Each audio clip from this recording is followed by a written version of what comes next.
Welcome to our talk on sustainable leadership in the arts with Nordic Talks. My name is Camilla Gertler and I'm the Artistic Director of Cut the Cord Theatre. We are a theatre company based in London who focus on international collaborations and skills exchange. And we are really excited to be collaborating with the Nordic Council of Ministers for this series of Nordic Talks. You may have joined us yesterday for our first talk on climate action, or maybe this is the first time that you join us for our Nordic Talks. So I'm just going to talk through what it is that you can expect from the talk today. Today, we will focus on the topic of diversity and inclusivity, the second of 3 talks that we are presenting this week. We will focus on the UN Sustainable Development Goal number 10 on reduced inequalities, and we will explore how we can implement this in the arts. We will also have a talk tomorrow on artist development and the future of artistic leadership. Today, we are joined by 3 fantastic panelists who will be discussing what a cultural leader's role is in ensuring a diverse and inclusive arts sector, and what challenges currently are happening for underrepresented artists. We are joined by Finn Kennedy from Tamasha Theatre Company in the UK, Ulrika Jonsson from Scene Sverige and Proud Performing Arts in Sweden, and Lars Werner Thomsen from Glad in Denmark. Before our panelists will introduce their work, I'll just give a brief introduction to what Nordic Talks is and what we'll be discussing today and how it will work.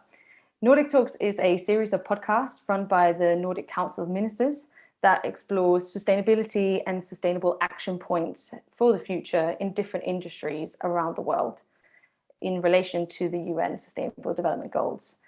They support and commission talks and events like this one today, so you might see this on one of their future podcasts. How this talk on diversity and inclusivity will work is that in a moment I will introduce our panelists and they will talk a bit more about what they do in their organizations and their action points for the future. We will then go into the discussion where we'll focus on 2 aspects of the topics today. We will talk about the topic of the talk and then on leadership in relation to diversity and inclusivity. Then we'll hand it over to you, our viewers, and you can ask your questions for the panelists. Now, you can ask questions throughout the whole talk in the comments section on YouTube, and then we will pick them up as we get to the Q&A section. You can also find useful information on the panelists and their organizations in this comment section on YouTube. Just to say as well that today's talk is live captioned by Jason at 121 Captions. So let's begin with our second talk. We have 3 brilliant panelists with us today with a wide range of experiences in organizations and projects that focus on culturally diverse artists, on representing the LGBTQIA+ community, and on disability-led performing arts. So I'm really excited to hear all of your perspectives and different focus points for this talk today. Before we go into our discussion and we look at these action points for the future, it would be really lovely to just hear a bit more about you, where you are at the moment and what your organization focuses on. So Finn, shall we start with you? Sure. Hello. Can you hear me all right? Good. So I'm Finn Kennedy. I'm a playwright and artistic director of Tamasha, which is a touring theatre company based in London, which tours all over England mostly. Because of the way our arts funding system works, we go to Scotland when we can, but Arts Council of England is focused on England. And the company's 30 years old this year. We're celebrating a birthday. We've recently had a bit of a facelift, tamasha.org.uk. You can have a look. Which is timely really, because the company's been a big part of the cultural landscape in Britain over that time. It was originally founded by 2 pioneering British Asian women who simply weren't seeing themselves or their communities on stage in the 1980s and decided to get together and do something about it. Had a lot of early success in the 90s with sold out main stage shows about set in either sort of historical Indian contexts, often novel adaptations, but quite often new work, either about the state of kind of relations between Britain and India, or the communities who have crossed over between the two, and increasingly with a focus on the diasporas that settled in the UK. Over time, the company set up a training hub, and after that initial success in the 90s, which East is East was originally a Tamasha show, which was made into a film, and everyone remembers now. But historically, that's sort of always the role that the company's played, is as across a sort of a stepping stone into the mainstream for diverse new talent. So most people involved in our shows are at the starts of their careers. Usually it's the writer's first break. That was certainly the case with East is East, many of whom went on to become household names. So the company really committed to that in its second decade and set up Tamasha Developing Artists, which is a free to join network of emerging theatre makers from all kinds of diverse backgrounds. There's over 2,000 on that mailing list. And that's a great resource, not only to kind of offer opportunities to, as and when we've got the funding to do so, but actually a creative resource at the heart of the company. So working with developing artists and having different groups of developing artists, which we assemble in different ways. So we have a year-long attachment for 10 playwrights, for example. We've got a directors group, we've trained producers. We've also got a collaboration with publishing conglomerate Hachette as an introduction to publishing. So we're really about training up the kind of new diverse storytellers of this country. We no longer exclusively confined to theatre. We do audio drama, a bit of outdoor site specific work, the odd bit of film. So it's kind of growing all the time, but we're really known within the industry, I mean, partly for still touring plays, which, well, before pre-COVID, we still could. But alongside because we're quite small, actually, people are quite surprised to find out how small we are given the impact we've had. So we only do one national tour a year, but we have a tradition of having quite substantial community and education projects attached to that, a year-round roster of workshops and scratch nights, and increasingly supporting independent artist-led projects, encouraging artists to become artist producers and take up the means of production for themselves. Yeah, there's a lot that we do, and we're not exactly a training organisation or a lobbying organisation, but we kind of do both of those things, and not just within the theatre industry either. We sort of offer out the services of our artists to non-arts organisations, universities, archives and museums who are looking for anywhere who wants to kind of tell their stories, but with a diverse storyteller in the kind of driving seat. We train and support our artists to make a living doing that kind of thing outside of the theatre industry. Brilliant, and I'm really excited to kind of go into more detail on your development program once we get to the discussion. Thank you, Finn. Ulrika, should we go to you? Let's make sure we can hear you. There we go. Hello. The joy of Zoom. Yeah, so I'm the managing director of Swedish Performing Arts Coalition. Is actually our English name. Scen Sverige is Swedish, and we are also one center of the International Theatre Institute, which has 100 centers all over the world. So we are the largest member organization in Sweden for Swedish performing arts, and we are a national competence center to promote professional performing arts domestically and abroad, and we represent the art form nationally and internationally, and are a voice for our members in the cultural policy, and we're in dialogue with the governmental agencies and decision makers locally and nationally. And we are a non-government organization, so we don't have anything to sell, which makes us a very good collaboration partner, since we only work to promote and deepen knowledge and start exchanges between artists and organizations. And every other year we present the Swedish Biennial for Performing Arts, which is Sweden's largest performing arts festival and meeting for the performing arts sector. And the Biennial is presented in different cities in Sweden in close cooperation with the sector and our members. And we also present Swed Stage every other year, which is a showcase with the best of Swedish performances ready to tour internationally. And our members are Swedish institutions and organizations that work professionally with performing arts.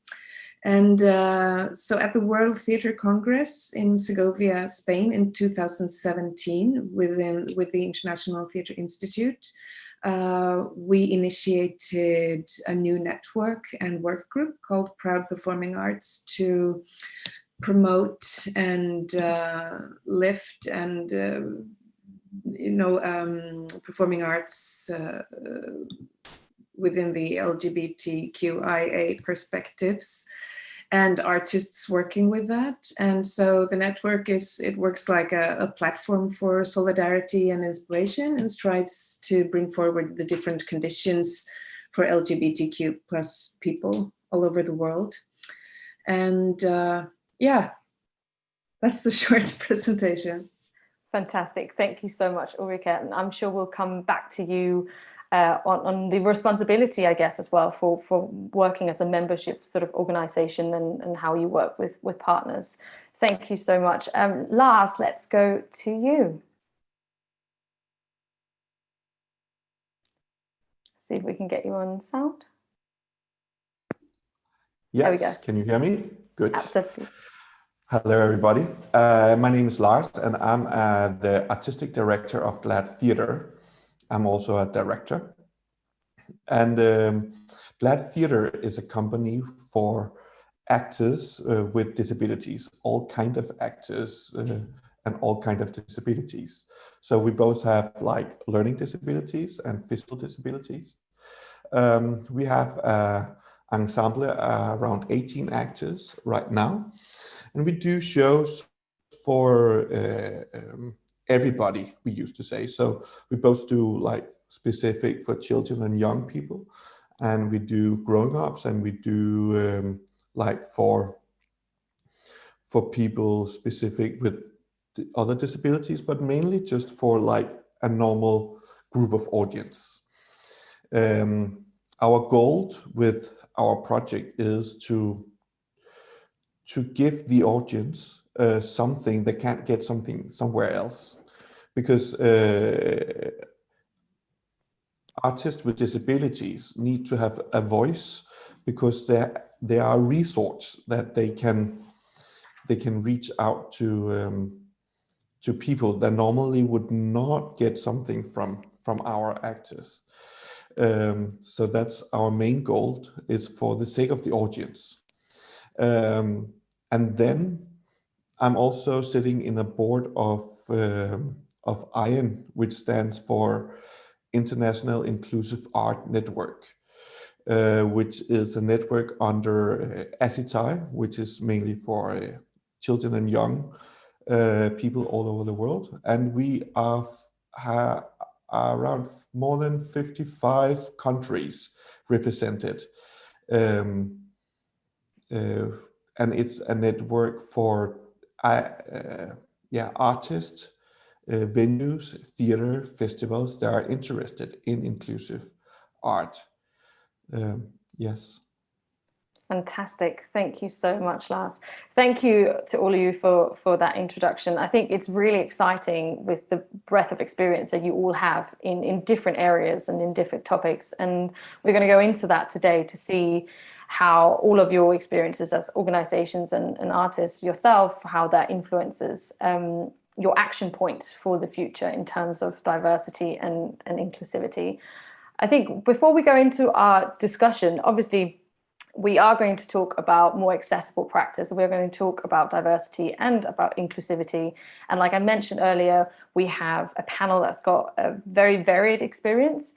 But it's worth mentioning before we start that obviously we on the panel is not that ethnically diverse. So one thing that we are going to talk about today as well is what will a cultural leader look like in the future? How are we representative as leaders as well, and not just in the artists that we engage with or the audience that we engage with in communities, but in organizations and our leaders as well. So we will come to that in our discussion in a moment too. But before we start that, we have seen a positive shift recently in the cultural sector in relation to diversity and inclusivity. We have seen many positive movements towards better representation and growing accessibility and inclusivity awareness.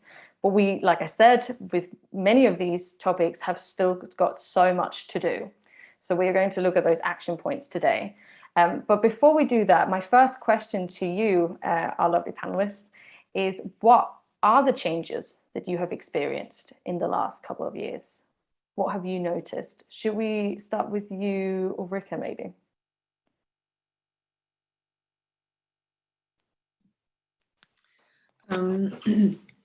It's very, I mean, all these discussions are very important and exciting, and we also work with other diversity issues than LGBTQ, but that's what I'm here to talk about today. I think we've seen a lot. We had actually a seminar at the last biennial talking about how much has happened within the theater and the dance field the latest 10 years. That a lot of artists can be open now, and we were all surprised that it's just 10 years ago, like people that we obviously now know are openly gay, queer, trans, weren't 10 years ago, which is it's important to remember that we're actually moving quite fast. And well, that's I can speak for Sweden in that case, that we see a lot of it, and also that we also try to dissecate the different power structures within the community, which is a lot of different communities, so that also Sweden, Black Queers of Sweden is an organization, and the National Black Theatre of Sweden. So we also try to work with a lot of different perspectives in that, and also lift those sort of lowest down on the scales all the time, which is a lot of times it's the trans and non-binary artists, and also people. Just we've had a shift in our language the last few years, that we have like now a gender neutral pronoun, which is hilarious to a lot of people and just making fun of it. But we're working on it, and it's starting to get there, and we're trying to make people get used to it. So I've seen a lot. And then on the other hand, since we're also an international organization, we see a lot of decreasing space in many countries, and now just within this latest right-wing wave over Europe, we see that a lot of countries that we don't really see as the really dangerous ones really are starting to get more dangerous, and it's often not laws or the government, but it's also people, and it's a lot of religious fundamentalism, and also moral opinions, and people taking the law in their own hands, and that's sort of difficult to work against, because you have to really educate the whole society, and it's hard to force people to listen. So there are a lot of a lot of challenges in very many countries, and yeah, we're trying to offer platform for solidarity and information, and keeping in touch with people all over, so that we can share what's going on. Absolutely. And I think one of the things that we discovered, or discussed more like yesterday in the talk, is that we are obviously talking about this in relation to the arts, and there's a power in how the arts can create that space for solidarity, and we will go into that later today as well, in how we make sure that those positive changes come through the arts as well. Obviously that includes politics as well, and on a larger scale, but how we can start with the arts. Thank you so much, Ulrika. Lars, what changes have you seen recently in your line of work? Yes, in Denmark, I must say that people and the theater field have been very open-minded, have really wanted to adaptate this into the professional stage of art, because they also see what's going on in the world. And so around Denmark, I must say many countries, like if you look to the rest of Scandinavia, if you look to UK, are much more ahead what we have experienced here in Denmark. But people are ready, because they can see it, and willing. But I'm working mostly at the moment, we have actors with learning disabilities, And there's also a hierarchy with different disabilities, like people with, they're losing an arm or sitting in a wheelchair, or, you know, they're like on the top of the pyramid. Then you have like people, deaf people, blind people, and then you go down, and then you have people, then you have Down syndromes, also very popular, and then you have people with just in the gray zone, just some kind of disability. And for our sake, like, we look at people and we look at actors and artists. And it's not that people are not willing, but they are a little afraid how to implement it. So that we have to like, we have to be right in the front line, and to make a safe spot for the theaters, also for the audience to take on these tasks, to try to seek for something different that they usually seek for. So it's not about the disability, it's about the story, it's about like from people to people. Yeah. So that's the move. And then in generally in the world, through my point of view of IAN, there are some countries like UK, I must say, is very much in front in this field. And the countries also taking responsibilities to help out other countries. They are standing very much alone, because in this field, you might be the only one in your country working in this field. So you can be very much alone. So it's also to reaching out through networks, to learn from each other's experience. Yeah. Brilliant. And I must also say, I'm very curious about the audience in this, also to train your audience. And sometimes that takes even longer time. And then, of course, the will to get the funding to accept these people being a different kind of artist that doesn't always fit into what you call a professional skill. How to look at what is professional and what is not. We have to transform how we are looking at that. Absolutely. I think in terms of having all of you on this panel, it's so important to exchange those experiences and networks and look at how can we get inspired by each other across borders. But also, like you said, it involves so many different other industries or aspects. It's not just about us as artists or companies, but it's how funding strategies are made, how audience interact. That goes out into the entire society and what we expect from both the arts, but from each other as well. So I think that's such a huge part of the conversation as well, and how we affect each of those. The UK was mentioned a couple of times, Finn. So I wonder what your perspective on it is in terms of what has happened in the UK recently. A lot has happened.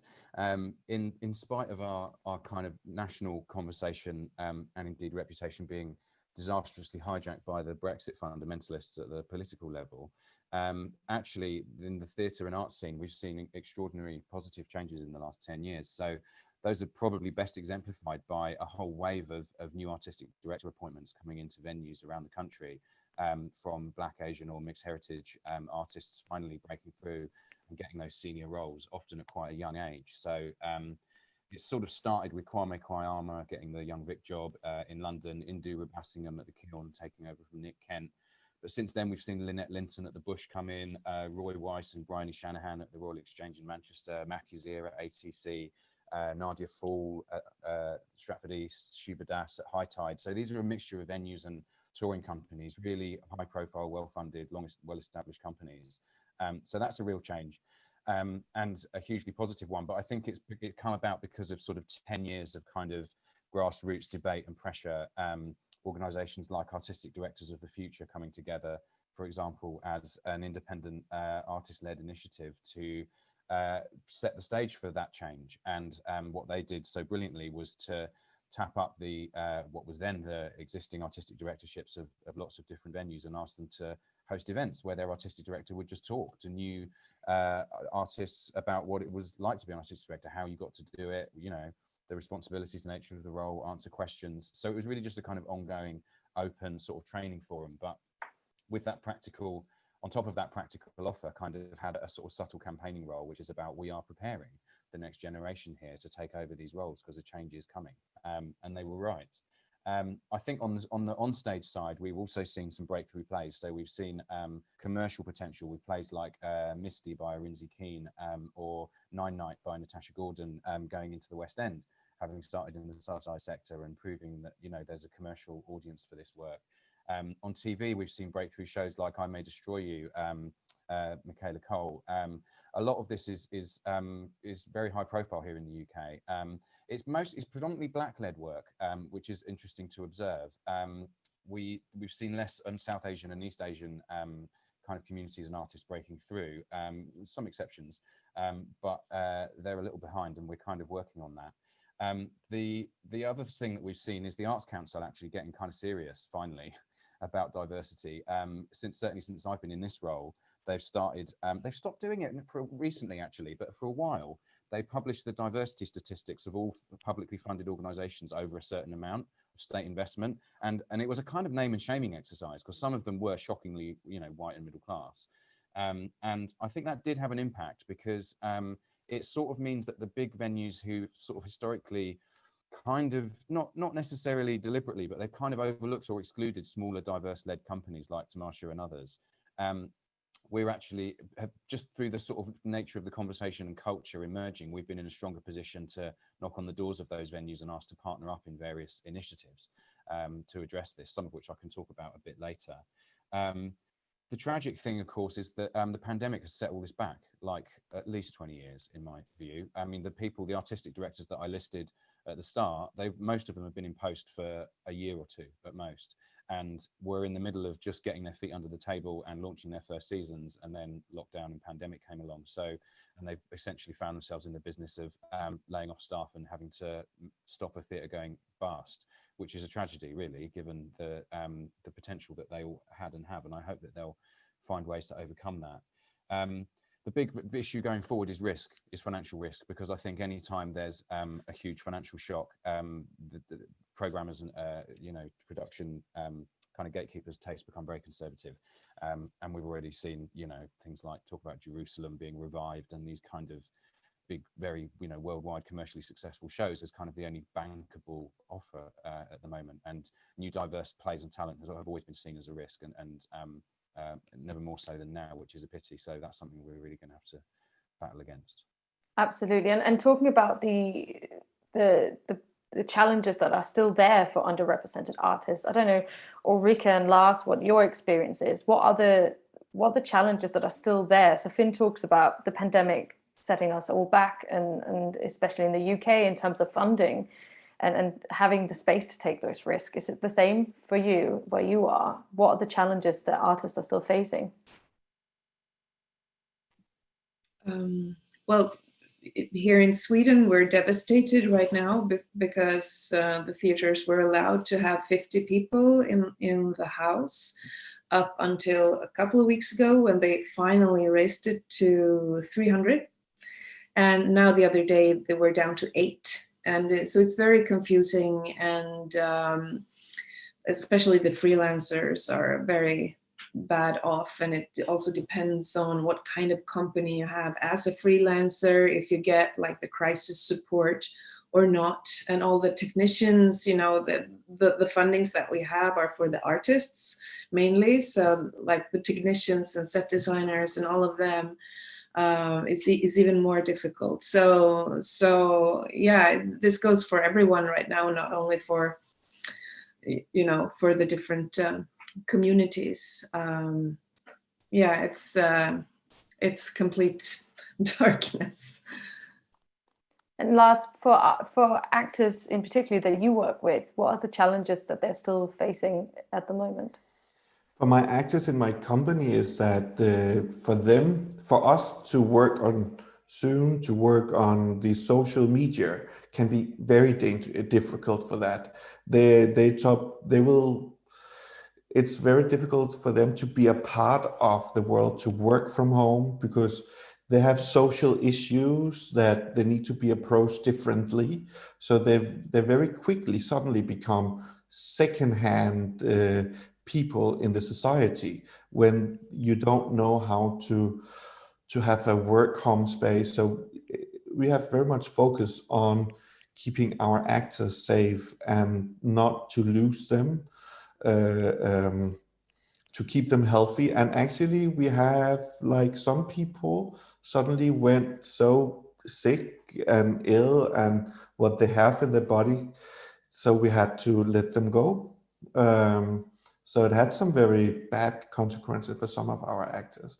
And of course, the whole theater community, we don't know what kind of future we are talking into.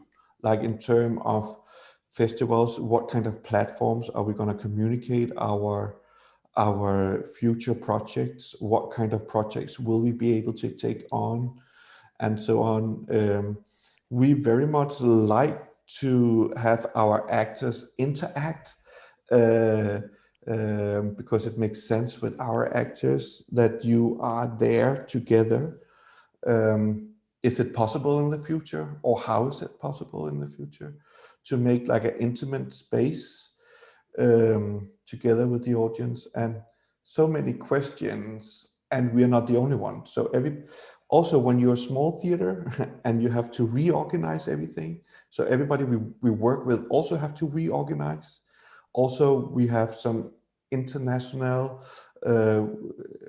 like we have a director coming from Germany, and he has to move all his stuff. So every time we change something, he has to go back, and all his projects have to change. And then, so it takes a lot of time. So using a lot of time into something you don't know is going to be used at all, like a plan A, B, and C.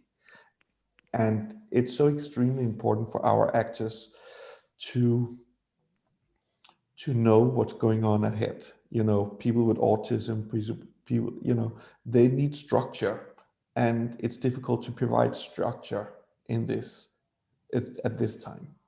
Absolutely. And I think what I feel is really key, and what you're all saying is that there has been a lot of good work in the last couple of years, and we're getting somewhere, and now it feels like we're about to lose the progress. So we need to find the ways, despite the pandemic, to keep this positive movement going, and not set ourselves back. So I think when we talk about sustainability and we talk about inclusivity and diversity as well, it can feel like a huge subject to a lot of organizations and artists, and some people might not know what steps to take to make sure they have an inclusive practice, to make sure that they are following action points towards a more accessible future. So it would be nice to hear a bit about the practical points that you've done in your work, in your organizations. What are the practical steps that you've taken towards making your work more representative and diverse and inclusive? Shall we go to Finn? Oh, so we're in the lucky position of, this has always been Tamasha's kind of raison d'etre. It's in our DNA. It's why the company was set up, and we've spent kind of 25 years battling away, and it feels like, you know, positively, the last 5 years kind of being heard finally. Not as fully as we'd have liked, but you know, there's certainly been a sea change that I've noticed in the last 5 years. But I mean, what's nice is that what the company has always been doing is kind of coming into the ascendancy, and it means that it's becoming easier to do it. So I mean, quite apart from just commissioning new plays from artists of color and casting and you know, giving the directors their first breaks, the South Asian focus of Tamasha, by the way, was changed by my predecessors about 10 years ago, away from, sorry, door knocking in the background, away from solely championing South Asian artists and stories, and towards ethnic diversity more generally, with a kind of openness on what that means and looks like. And I was associate artist at the time, and I remember chatting to Chris and Sudha about it, and I thought it was a smart and timely move, that actually, because not only was the world changing around us, but it was more that the the demand coming through from our developing artist program was so diverse and broad, and it seemed crazy to go, well, we're going to work with you because you're Asian and not you because you're black, you know. So we were actually about being that pipeline into the mainstream for you know, all kinds of backgrounds who are underrepresented. So the kind of specific ways in which we've done that, we've had I've, you know, been sort of experimenting really with different kind of multi-artist projects and structures, and also training programs. So apart from doing kind of training in the kind of one-off sort of workshopy way about this thing or that thing, we form various groups. So we have an in-house Tamasha Playwrights group, which I set up 6 years ago, which is, we had no funding to do it with, first of all. I'm a playwright by profession. So once I got the job, it was an easy thing for me to do on salary. It was just holding weekly sessions in our office after work in the evening when it's empty, just a bit of my salary time. I've been teaching playwriting for years, but it's in the model of a writer-led collective. And what we mean by that is that it's not a taught course with a set curriculum in the way that some theatres run. It's much more holistic than that. So the whole program is about, what do you guys need and want to have a career? So every session is by majority demand from the group. It's a preparation group as much as it is a writing course. Yes, we can do sessions in structure and dialogue and whatever they want to look at, but we also offer them training as artist producers. How do you apply to the Arts Council and raise funds for your own project? How do you structure a budget for a show and project manage? How do you teach playwriting? We offer them training to teach playwriting in schools and youth theatres and pay them to do that on our behalf when we can. Really stuff that's kind of going to skill them up to sustain themselves as freelance artists in a marketplace. We bring in visiting artistic directors and other kind of commissioners, publishers, people from TV and film. So this is all by the group's request. So it's really about being very kind of responsive, but in quite a low cost way, because it's just using what we already have. We're not a big company. We don't get a lot of investment comparative to most companies and certainly the venues. But what we do have is expertise and time. And it's much easier and quicker to make that available sometimes whilst you kind of raise money for more ambitious work. So another example would be an associate company scheme. So when I first got this job, I had a really good meeting with the former artistic director at Soho Theatre, who said to me, do you want to become associate company? And I said, well, great, yeah, what does that mean? And he said, anything but cash. So it was essentially the kind of glory, if you like, of being the associate company because it's announced on the website, but it's also a hotline to their producers and expertise. So to suggest projects, to hold scratch nights there for showcases of new work, expertise on looking over our budgets, or we use their casting director in kind when we cast a show, for example. And this got me thinking. I thought, well, could we do something similar for smaller companies emerging at kind of fringe level? And so for the last 3 years, we've had an associate company scheme, which takes on 2 companies per year in an open process, which is essentially the same model. It's a year's attachment, anything but cash. Actually, when we've got cash lying around, which isn't very often, we do try and send some their way, for example, for a showcase at the end of it. But it's mostly like, what do you need? So is it like marketing advice? Is it about fundraising? Is it about company management and branding? It's, you know, one organization sort of mentoring another.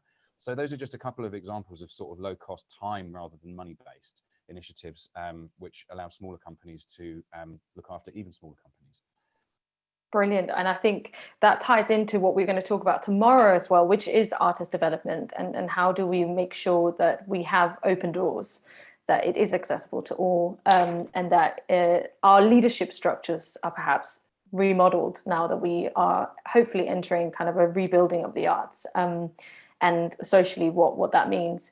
Ulrika, I mentioned earlier, because obviously you are a member organization, so you work with a lot of different organizations. What are the steps that you have taken to ensuring that the people that you work with follow inclusive practice and are representative?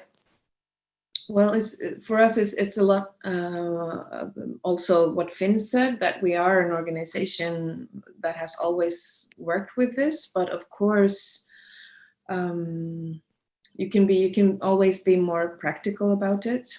So I would say that every time we choose panelists for a talk, or we choose a photo for our website or a newsletter, or which topics we prioritize if we're doing something, we always have this in mind, so that basically anything that is, challenging any norms, we try to lift that up, which it's quite an easy way to go about it. It's just that if you learn to think about it basically all the time. It's very politically correct, but it really works, so that you can at least lift the representation.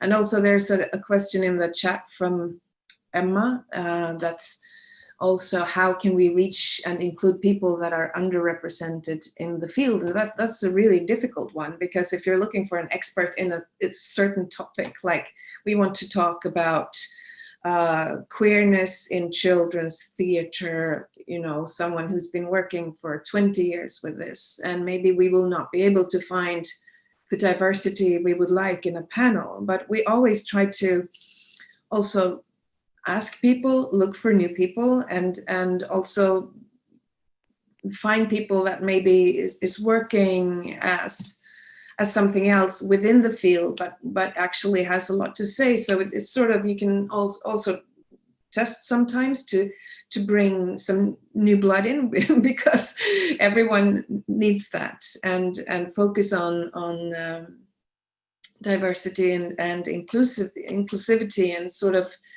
because a lot of people who are in panels all the time and at conferences all the time, they're very skilled, and they're very used to talking, and so you can bring people in and sort of also train them to be in these surroundings and help them. And so, yeah. Brilliant. And I know, Lars, because you obviously you work with actors with different disabilities. You also do training. What are the steps that you've taken to make sure that both your work is inclusive, but also to promote this for an audience? Yeah, for us, it was very important from the beginning to make sure that our actors have a kind of a training, so they just don't come directly from the street, but actually have some skills. And it was also very important for us in the beginning that we didn't want our own venue. We want a venue. We want to play where everybody else, where the audience go and see theaters. So we don't become like a closed bubble. We want to be there and go out and meet the audience, and also go and influence the venue, the theater, people working there. So you get less afraid of doing this, and then making sure, because we know that people are watching us closely. Are we as professional, or so just really making sure that that we live up to whatever we are saying that we want to live up to in all the way around. So yeah, that's very important. And also invited people to come in and work with us. So we always try to reach out to other artists to make them be on the floors together with our performers, and try different things, and also very much mix actors. So we have our own performers from our ensemble, but we also invite performers from outside because there's something happening in that meeting, and that's also what the audience seek, and that's also what the director and the sound designer and so on is seeing. And then again, use our network to lift, to learn from what people have done elsewhere, and then make people see what's going on outside our little bubble in Denmark, how people have done it other places, and make venues, funds take a responsibility of riding this wave going on right now, because you have to catch this wave to be a part of this success, because this is going to be the new future. And I think if you don't catch this wave of being inclusive and more involved, you will lose as a venue, as an artist, you have to look for the diversity, and else yeah. Absolutely. I think that is such a good message to send out as well, to remind venues that may, or venues, organizations, whoever that may be afraid to take what they see as risk, or maybe afraid of whether there's going to be an audience, that there is, and that it is worth taking these risks. And that is how we make sure that the arts continue. And not being afraid of giving the audience something that they didn't know that they wanted to see. Absolutely.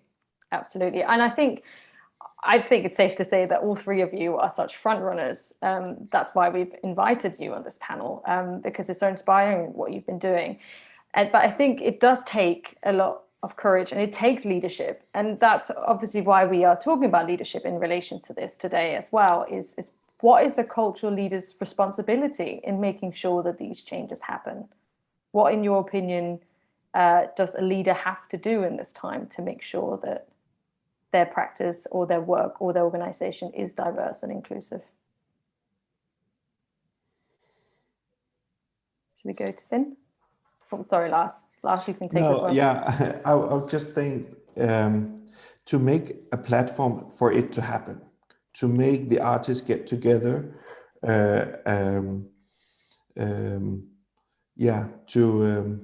and then to, as I just said, to also education-wise, like to talk to the people that are providing the educations, to be more inclusive, take more risks, like the political have to make understand that they should not just work their own agenda, but see it in a bigger light. And then to twist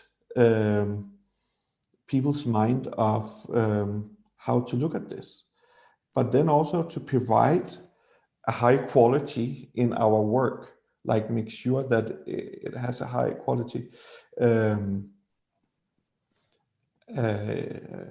Yeah. And Ulrika, did you want to comment on that?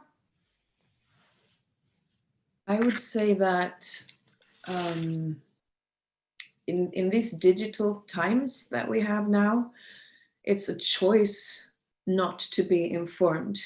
It's a choice not to listen to what's going on in society. And as Lars said, use the platforms that we have to make all the progress that we can. And I'm just very surprised at organizations and like festivals or repertoires for theaters that obviously have not thought about any of this. I think that's just unresponsible. Absolutely. Finn, did you want to comment on this? Yeah, sure. How long have you got? Briefly. Well, I guess, I mean, in thinking about like, so what is the kind of cultural leader's role? I suppose I would reframe the question a little, which is, why did you go into cultural leadership? And I think if it's to play a leading role in creating culture yourself, i.e. essentially ego-driven, then I think that's increasingly problematic, because culture involves large groups of people.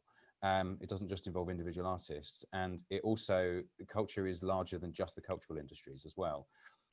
So I think being a cultural leader is really about holding a door open, so that leadership comprises of bringing other people with you, and facilitating other people's journeys, because we're in the business of curating teams. That's really what we're doing in professionalized manufacture of culture. And so it's making sure that all the kind of training and from schools work right the way up to something like Tamasha Playwrights, which is last stage professional preparation. You've got to look at the root and branch journey that people will take in order to get to work with you at all, and be quite proactive about fixing and addressing the choke points there. I mean, there's all kinds of other examples I could give you if you want, but in general, I would say, don't just produce your own work or the work of those people you know. Don't just produce to your own tastes. Look at a map, look at where you aren't reaching, and ask yourself how you can get there. Don't hold yourself up in a building.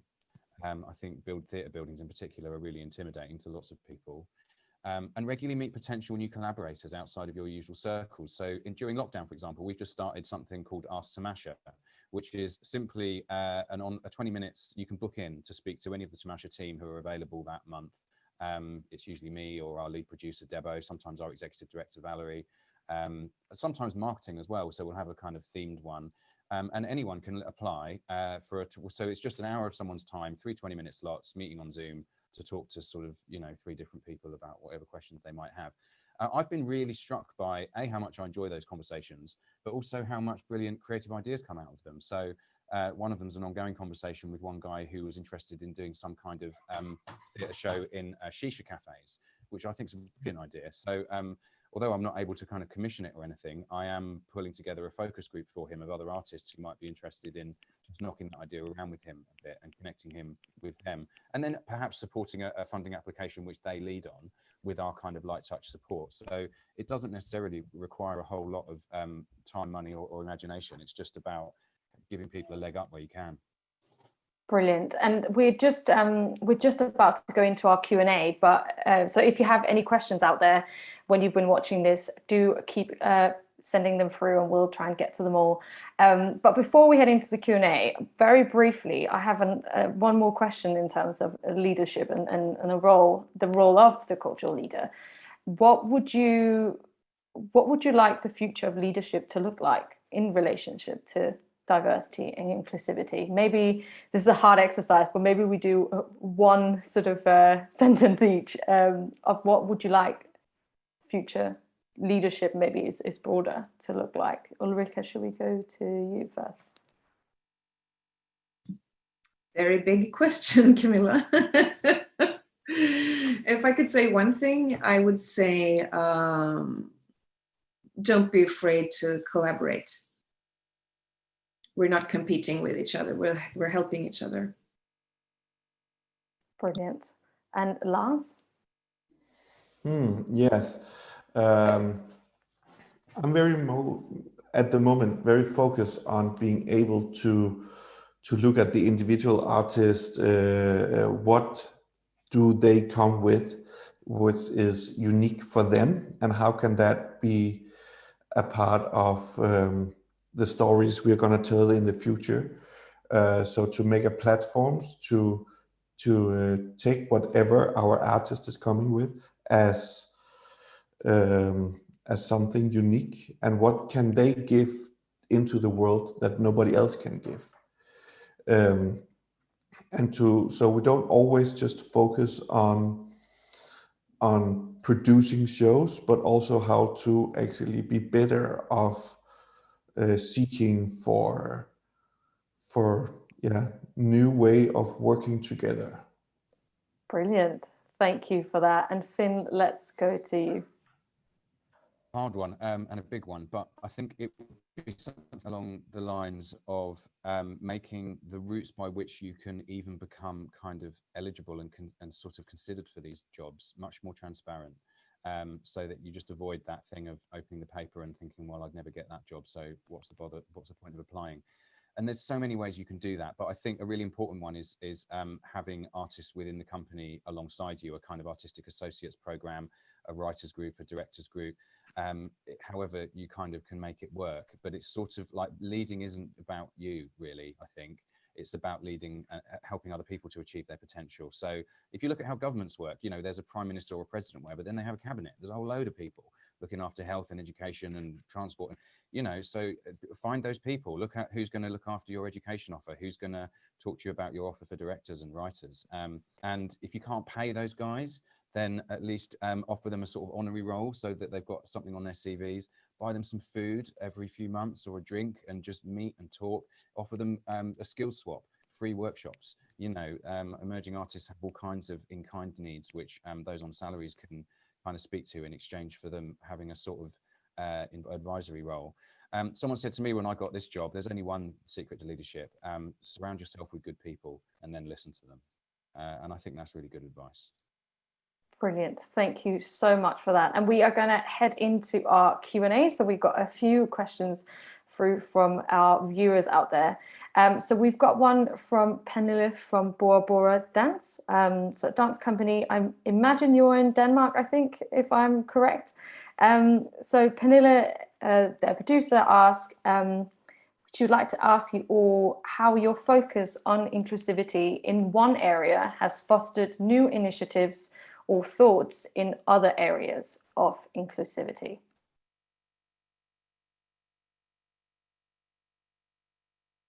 So how might your work on one side have influenced other areas of working with inclusive practice? Lars. See if we can get you on sound. There we go. Yeah, like we very much focus on making theater and to make a good show, and we try to be diverse. Also, now we are going to do dance, but also we ended up actually having a big success doing a workshop where our actors was teaching at the university. Suddenly, like teachers that were starting to become teachers or pedagogues and stuff like that. Suddenly, our actors had a skill that they have some tools. They know the acting skills, so they could actually be in front and teach and come in with. So the whole thing was turned around. Things people you didn't normally know had a resource, suddenly had a resource that they were ahead. So that was very interesting to do that, and then yet again went into doing some workshops, some outreach workshops with schools and other kind of projects it opened up for. Brilliant. And I think it's important to say that because you focus on one side doesn't mean you can't be inclusive in other areas. And then, like I said, we talked about climate action yesterday. You know, you can have climate action goals in your work as well as being inclusive, as well as being representative, as well as kind of raising awareness of that. So I think it's important to be aware of each, but also making sure that your practice involves as many as possible, because it's when it's all together that we have a more sustainable future, not just one. I know, for example, Finn, you have a project coming up with Grey, if I'm saying that right, where you work with BSL as well. Grey Eye, yeah. The leading disabled touring theatre company in the UK, who are based quite close to us actually in London, and we know quite well. So they have an ongoing writer training program called Right to Play, which sources disabled writers from different parts of the UK, kind of over different years in turn. Once a couple of years ago, they had one on ethnic and cultural diversity. And so we partnered with them on that, along with a few other organisations. And one of the writers, so all the salaried people who partner up kind of offer free workshops from their, salaried employees to the writers, and also just a channel to those organisations for writers to meet them and ask questions about them and feel like they know them. And rather brilliantly, one of the writers, a deaf writer, Shahid Khan from Manchester, who came out of that, wrote a fantastic play called 10 Nights, set over 10 nights of, there's a tradition called itikaf in Islam, where you self-isolate in a mosque for 10 nights during Ramadan as a kind of spiritual thing, which is a brilliant idea for a play. We were going to produce that. We are co-producing that with Grey Eye and the Bush Theatre, but it was one of the shows which got postponed due to the pandemic. It should have been on this season. It's been put off till next spring now. But we're thinking about ways we can film that. But on the BSL thing, we did do a show last year with Payne's Plough called I Want to Be Yours, where we incorporated BSL into the show, like fully incorporated for the first time. So there were 3 performers, one of whom was wholly BSL. And it was amazing because it was like having a dancer in the company, because BSL is so expressive, and even if you don't understand it, you can kind of pick up a lot. And it's brilliant for just highlighting subtext, often quite hilariously, it turns out. So it brought a whole new kind of layer of meaning to that particular production and an aesthetic, and it was really beautiful, actually. So we're exploring something similar with this new show with Grey Eye. So yeah, watch this space. That's a fairly new initiative for us. Brilliant. And just reminding everyone, we are obviously sharing information on all our panelists, so you can look at their work after this. We have another question from Wildtopia, who says, thank you for your reflections. I have a question regarding the statement, leadership is about keeping your door open. What are your own leadership tools to do that? So to all of you, what are the leadership tools that you use to make sure your door is open?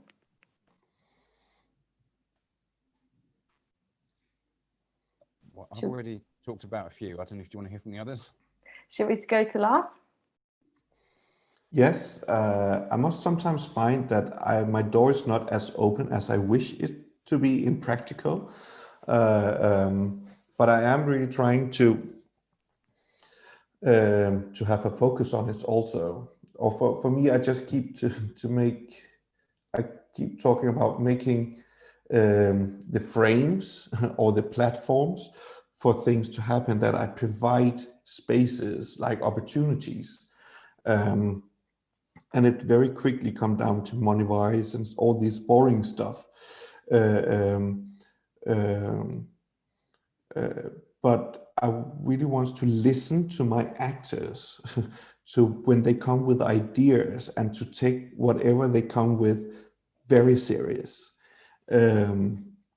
and try to influence that in whatever we are doing. And then also when people come, when we do co-productions with other, really to try to reach out to other companies that do it very different that we do. And I'm trying to provide now like a collective, like a artist collective, which is a mix of actors from our companies and people who works with, it could be choreographers, set designers, sound designers, coming into this collective process where we're gonna seek for process different kind of processes, yeah, and projects together. Brilliant. And what other tools do you use, Ulrika? Obviously, you've got many different caps on, I'd say. You work with many different initiatives, and you've got the festival, you've got your projects, you've got your organizations. How do you ensure the door is open both to people within those organizations, but also outside of who you normally work with? Also a big question, since we're a members organization, anyone can contact us, and we also invite everyone to suggest topics and for seminars and workshops at our different festivals. And if we don't get enough of ideas in that we think are really important right now, like keeping up with society and the people living in it, we find people outside of our members to come in and do that, because we need to educate ourselves, everyone. And if we do that 2 years ago, we need to do it again now, the next time. So because things change and move forward, which is very good. Yes, I think I'm just trying to keep a low threshold. I have my phone number on our website, so people call me and talk, especially for the LGBT work group for the performing arts. We also have Facebook groups that are directed toward anyone, not just within the arts field, that people that we, also have tips, like sometimes if, the communication of a certain play doesn't really, the theater is too afraid to say that this is a lesbian story. Then we have like this group on Facebook where we can, this story is actually about a lesbian relationship, but the theater calls it a family story, because they think they will, sell more tickets like that, or they already had a lesbian story last year, so they won't sell this one as that. So it's always like a lot of theaters, they tick in a box, not all of them, but some of them, that like, I've done this now, I've had like non-white people in this play, I've had gay people in this play, and I've had someone in a wheelchair in this production, and then I'm sort of done for the year or the next 2 years. So it's important also to get people who are interested in these perspectives and topics, and want to also people who just want to support it, to get the information out, to buy tickets to this, because we need to show that people can see more than one play with a lesbian in a wheelchair or something. So we're just doing our best. And I think it is a learning process for everyone, isn't it? No matter what size of organization or experience you have in terms of different ways of being inclusive. And I think we've talked a lot about different ways to do it within, the performers, the artists, the audience, but there's also something to be said about who you hire in your organizations. Finn, you talked about associate companies and associate artists. There's something about what's the makeup of your organization. How are people represented in how the organization is run, or how you make work, and not just the work that comes in. Finn, do you want to say something to that? Yeah, I think that on that, really importantly, it's not just about waiting for people to come to you or advertising for these opportunities and waiting for people to apply. Like even a company like ours has to be incredibly proactive about finding the Black and Asian new talent. Like any opportunity that we advertise is, despite everything that we say, 50% of the applications are kind of the usual suspects of, the sort of quite well-educated, articulate, white middle-class graduates who want to get into theatre.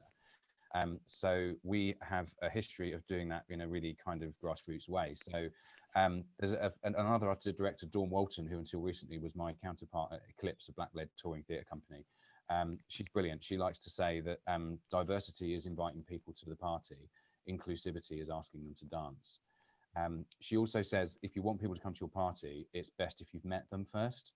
So you actually have to go out and meet people. And the way that we do that is the company has a long tradition, long before me, of getting out on the road and holding free or cheap open access workshops in playwriting, directing, acting in community centres and places outside of the theatre industry. Our most famous kind of success story is a writer called Ishi Din, who's now very well established playwright and screenwriter. He came to a Tamasha open access playwriting workshop about 10, 12 years ago. He was a minicab driver, a full-time minicab driver in Middlesbrough, a kind of, overlooked town in the northeast of England. Pakistani descent, working class, never went to university, brilliant flair for language and dialogue and writing. Tamasha invested in him, spotted a talent, invested in him, commissioned his first play, took it out on tour. This all takes years. And that launched his career. And he doesn't drive his minicab anymore. He's been commissioned all over the place, TV and film included. We just produced his second national tour last year. He was then a hotline into that community for us. He's not, he's a sort of, 40 something family man. He's not like a 21-year-old at the Royal Court.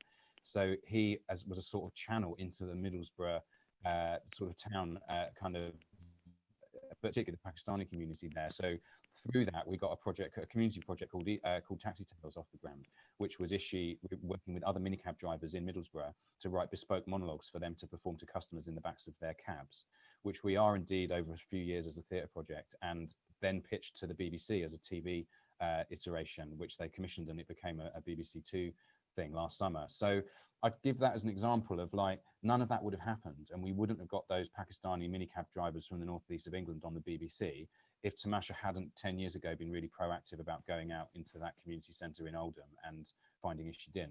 So this stuff takes a really long time, and you've got to start at the start, and you've got to hang in there, and you've got to raise the money to do it, and you've got to do it even when the money's not there, because the future of your art depends on it, really. We know a culture is a nationwide inclusive thing. It doesn't work if only a narrow demographic are involved in making it.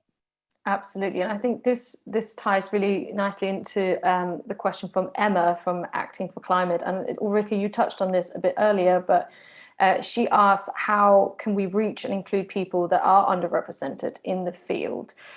So what you talked about, Finn, in terms of going out into the community and actively trying to engage with people who are in different places in the country, for example, is one point. But Lars, for you, what would you say, how can we reach actors or audiences or artists that define as disabled, for example? How do we make sure that they are represented?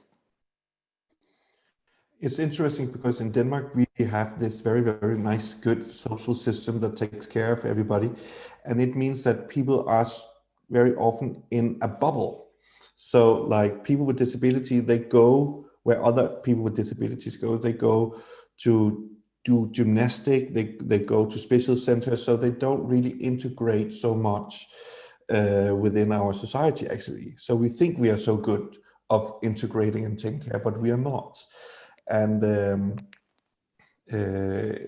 so for us, it's very important to go out to all corners of the countries to make sure that our actors come out to a normal school to show our play. So suddenly you see yourself represented in the art and you can suddenly start to dream that it could also be you.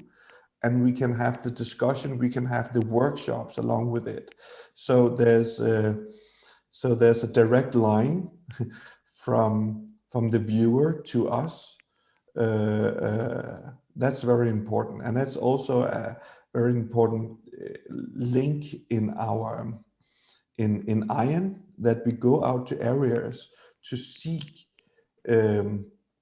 places where people normally say, oh, but we don't have so many people with disabilities here, so it's or we don't need your show because we don't have any disabilities, you know. So it's for to make people understand that that's not the issue. Absolutely. And Ulrika, in terms of specifically, obviously you work within a lot of the different fields, but in relation to LGBTQIA plus that community, I know you've worked a lot with Pride. How do we reach those voices that have not been represented yet on stage or in the arts?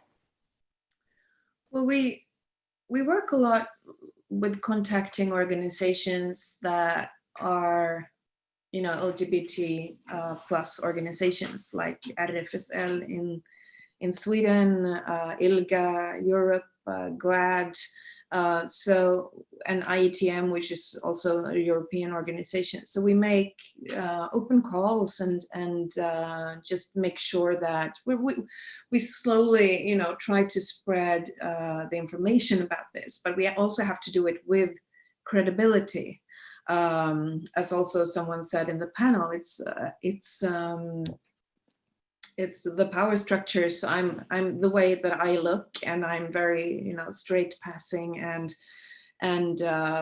it's like you really have to earn the trust of these organizations, because artists are not going to just come to whoever says we're going to do the thing for transgender non-white people in this project, and so we really need to work with the grassroots organizations and find people and also show what we are doing, so that we're not just waiting for them to do something, but we do, so that sort of we hope that all the work that we do will show people that we are serious about this. We try to stay as informed as we can. We try to educate ourselves and find new knowledge and new contacts all the time, because that's crucial. And right, for now we're doing a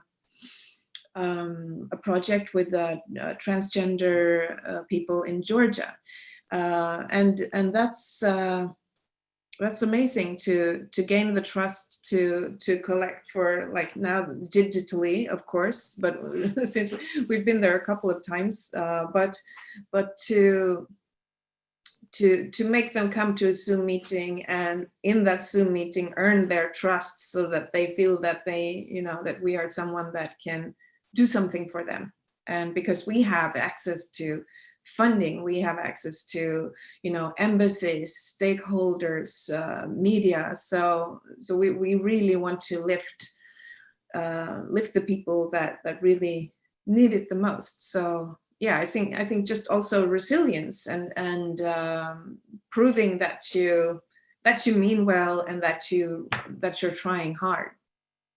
Absolutely. And I feel that from this discussion that we've had is there are some very key points to be able to do this as organizations and artists. It is reaching out into communities, it's reaching the audience, and is to show inclusivity and not just talk about it, but then is also influencing the partners that you're working with and providing an example. So it feels like you have to, there are so many things that you do need to do to make sure that you are inclusive, but you've provided us with so many amazing points for actually thinking about this going forward, hopefully for the viewers as well.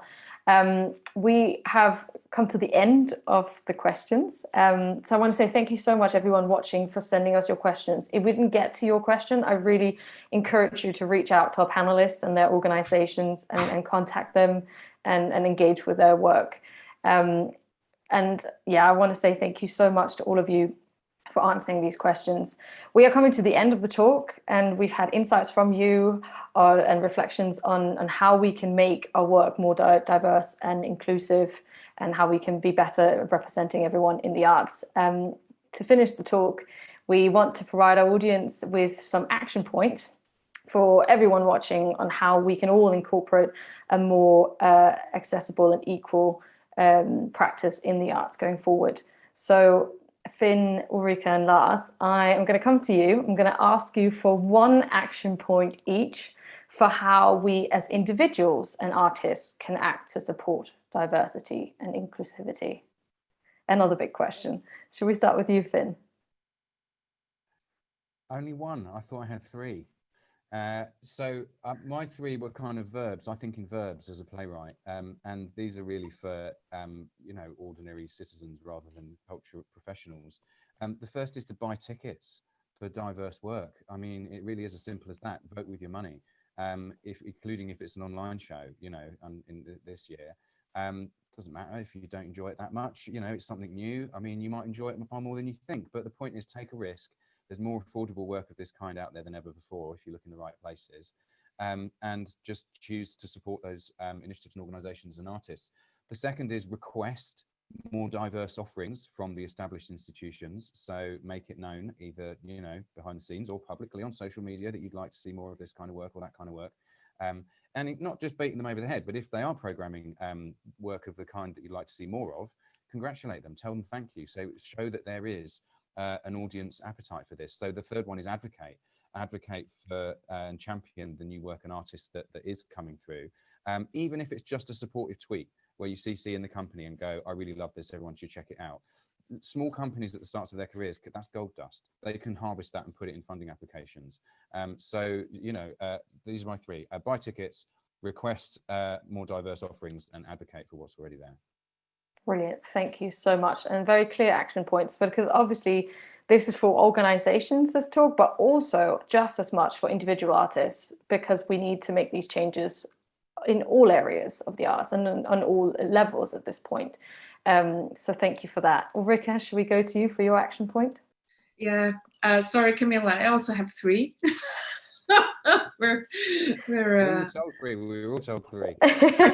Freedom. So I would say that there is within all like activist movements the risk of getting very annoyed at people who don't really know anything about what you're doing, and you're like, do I have to teach this person about feminism or queerness or disabilities or anything? But so I would say that treasure both the safe spaces and the affinity spaces that with people and artists that you feel safe with, but also have the patience to involve large organizations that and educate them, that people and organizations who want to work with this actively and support what we're doing. So be patient and make them feel welcome, because sometimes we're not very good at that. And also use each other.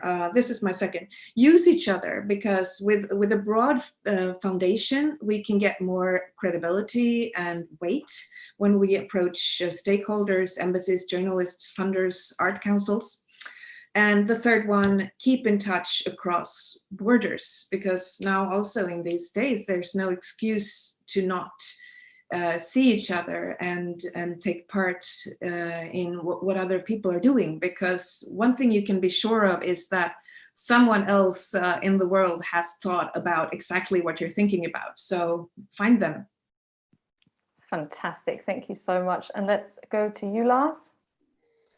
Yes, it's very much lean into what the other says, but one thing is very important for me to try to seek to learn from something. So for someone you usually didn't think you had something in common with, like open up your eyes and suddenly something comes from somewhere you didn't expected it to come.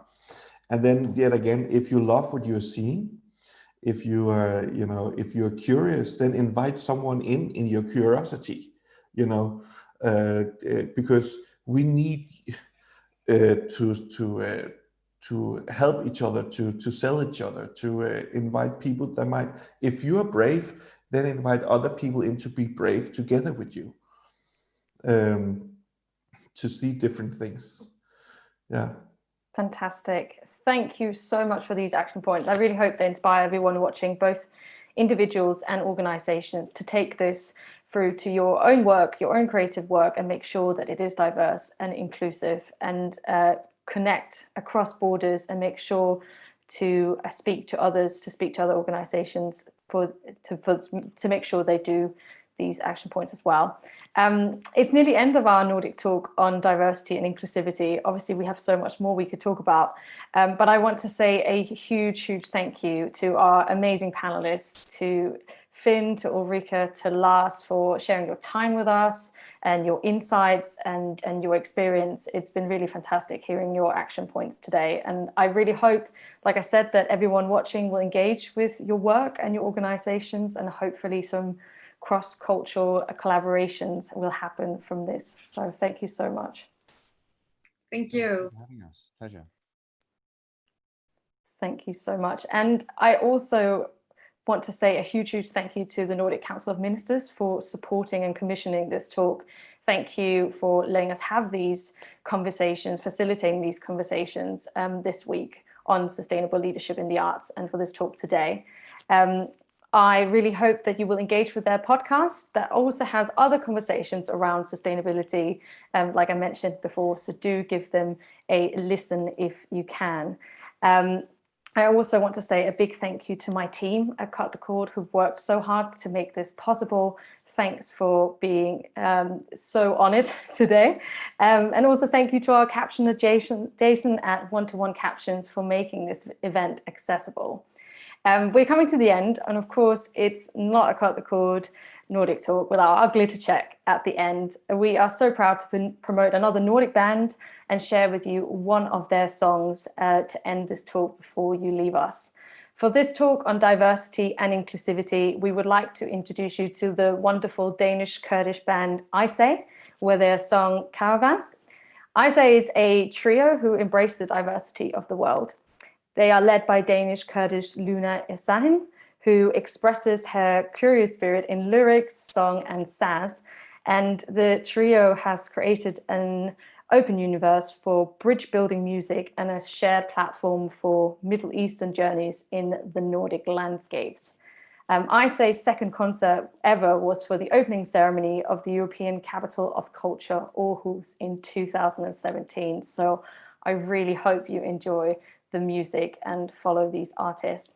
I want to say thank you again, everyone, for watching, and thank you to our panelists. Thanks for joining us for this talk. Our next and final talk on artist development and the future of artistic leadership is tomorrow at 11 o'clock UK time. We hope to see you then.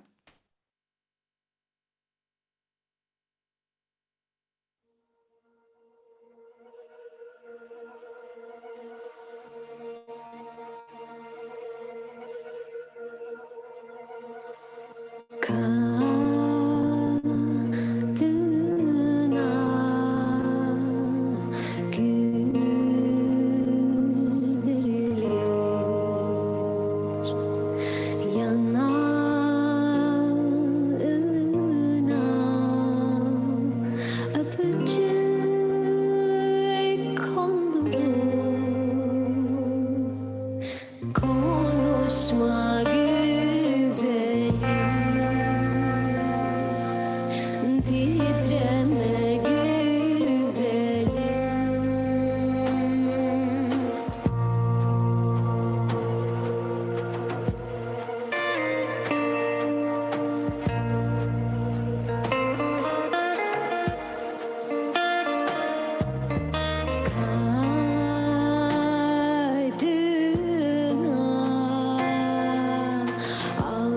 Altın alınır,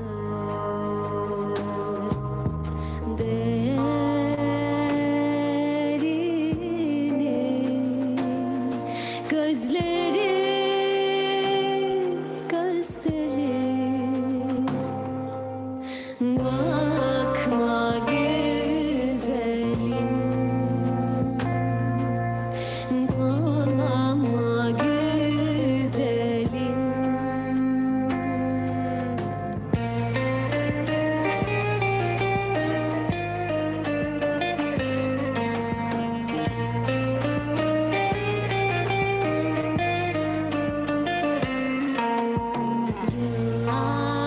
Yıllar boyunca